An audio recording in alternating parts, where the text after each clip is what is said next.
this is what a typical fight between friends looks like in your world, you could maybe use some help from our next guest. She is a friendship expert skilled at navigating the estrogen-filled waters of a female-dominated setting. Welcome, Melanie Mills. Thank you for being here. Thank you for having me. This is such an important topic because, you know, as women, most of us, hold a group of women very close to us in our close group of friends. Yes. And inevitably, there are going to be some misunderstandings, some disagreements.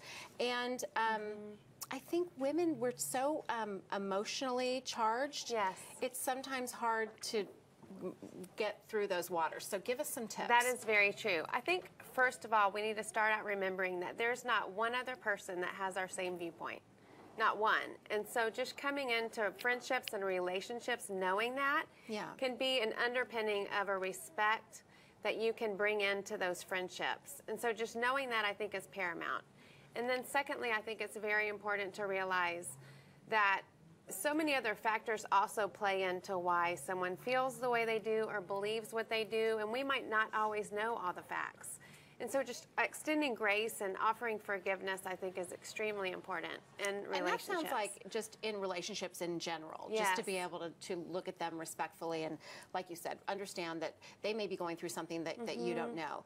But with women specifically, is there a way that we communicate that is good and a way that we communicate that's not so good?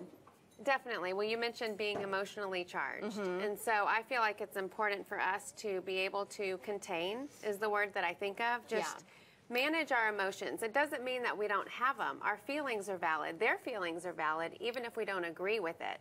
So just containing that emotion is very important, because in the end of the disagreement or the conversation, all we have left is our response. Right. So that's all we take with us. Sometimes, though, it's in no matter what situation you're in, whether it's with girlfriends or with your husband or with whatever, it's sometimes difficult to just take a deep breath and go, okay, I'm going to choose not to respond, or, you know, just not further the conversation. Yes. It's sometimes hard to do that because you really want to have your say. It is. And so that's where you have to look at yourself and go, am I in this to win an argument?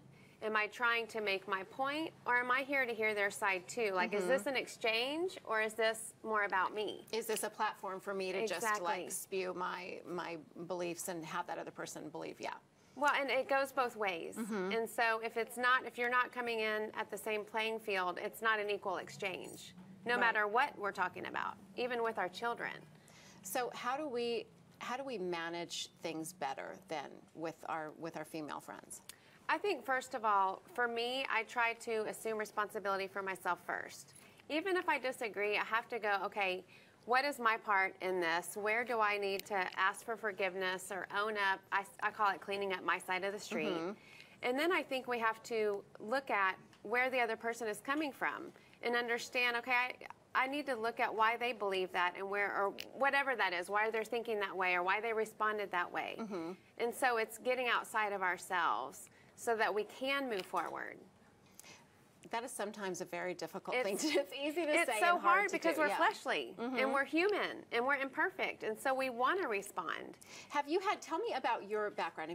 Did you have situations that sort of like propelled you forward to learn more about communication? And yes, I love that question, because that's what has transformed my life, honestly, has been female friendships. Has caused me to really go, okay, and it was because I responded in ways that I was like, this is not a healthy way to look at this for me, and I don't want to be that way when I'm responding. So really just started with seeking healing, like that was a wound from the past, and I took it as rejection. So that's where it all began for me, and then I was like, okay, I really want to learn about people and how they respond, and this is really fascinating. Do you think that as women, sometimes we put so much in what our female friends think and the way that they view us? I mean, I know a lot of women will say, you know, when I dress for my female friends. I don't necessarily dress for men. I dress for my girlfriends to go, oh my gosh, you look so cute today. So is there a piece of us that needs so much to be accepted by our fellow females? I think for some people it is, obviously not everyone, but for me, my biggest insecurity was a need for approval. And so when that resonates with me, and that was part of it too, I don't want to have to care about what everyone's thinking about me all the time. It's taxing, it's tiring, and you either like me or not. And so how do I get to that point? And I want to be my authentic self. I don't want to transform for someone else. And I think that's key too, and I'm so glad that you brought that up, and that you brought up this whole topic, because whether you're dealing with women or with men, or to be able to be your authentic self, own it completely, Yes. 100%, no apologies, I think is the most important way to communicate. And isn't in that any more situation. respectable anyway? Even if we're Absolutely. not all on the same page, don't we Absolutely. want people to have their own opinions and Yes. their own beliefs and live by that? Stand That's for what's something or admirable. fall for anything. That's right? so true. Yes, yes. Well, thank you for being here Thank today. you This for is an having important me. reminder. If you would like these tips again, possibly in front of your coworkers, maybe just head to thebroadcasttv.com. You'll find all the information there. Okay, let's talk about, this is what we like to do. We like to talk about girl problems, and then we Yes. like to talk about alcohol. So infused vodkas are everywhere now, and when the broadcast returns, we're showing you how easy it is to whip some up in your own kitchen. Stick around.